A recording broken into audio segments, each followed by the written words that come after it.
నూతనమైనటువంటి వాగ్దానాలు అందుకుంటూ ఉన్నాం. వాగ్దానాలు ఎత్తిపట్టుకొని ప్రార్థన చేస్తూ ఉన్నాం. ఈ ముగింపు సంవత్సరంలో గతించిన కాలంలో 31వ తారీఖు రాత్రి అనేకమైనటువంటి తీర్మానాలు చేసుకున్నటువంటి వ్యక్తివి.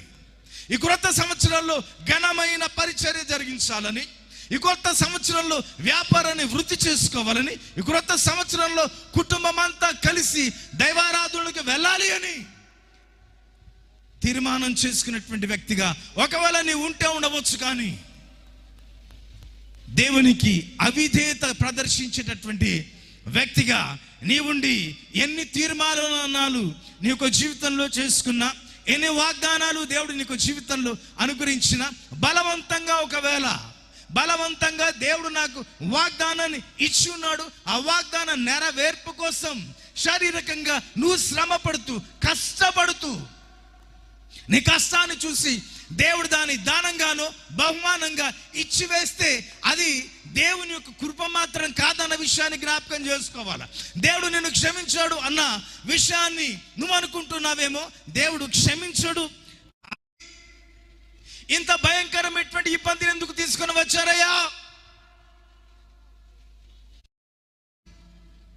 ఆకానుపై వారు పెద్ద రాళ్ల కుప్పను పోగు చేశారు. అవి దేవునికి ప్రతిష్ఠితమైనటువంటి వస్తువులని, ప్రతిష్ఠితమైనటువంటి వస్తువులకే ఇంత ప్రాధాన్యత కలిగి ఉంటే, ప్రతిష్ఠితమైనటువంటి వస్తువునే ఇంత, నీ కొరకు ఆయన ప్రాణం పెట్టాడు, నీ కొరకు ఆయన నిందలు అనుభవించాడు, నీ కొరకు ఆయన శ్రమపరచబడ్డాడు, నీ కొరకు ఆయన దూషించబడ్డాడు, నీ కొరకు ఆయన ద్వేషించబడ్డాడు, నీ కొరకు ఆయన వెలివేయబడ్డాడు, నీ కొరకు ఆయన తృణీకరించబడినటువంటి వాడుగా, శ్రమను అనుభవించినటువంటి వాడుగా, శిలువ మ్రాణు మీద ఎక్కినటువంటి వాడుగా, బలముతో పొడవబడినటువంటి వాడుగా, నీళ్లు రక్తము తన యొక్క శరీరములో నుండి కార్చబడినటువంటి వ్యక్తిగా, ప్రాణాన్ని పెట్టినటువంటి వ్యక్తిగా, సమాధి చేయబడినటువంటి వ్యక్తిగా,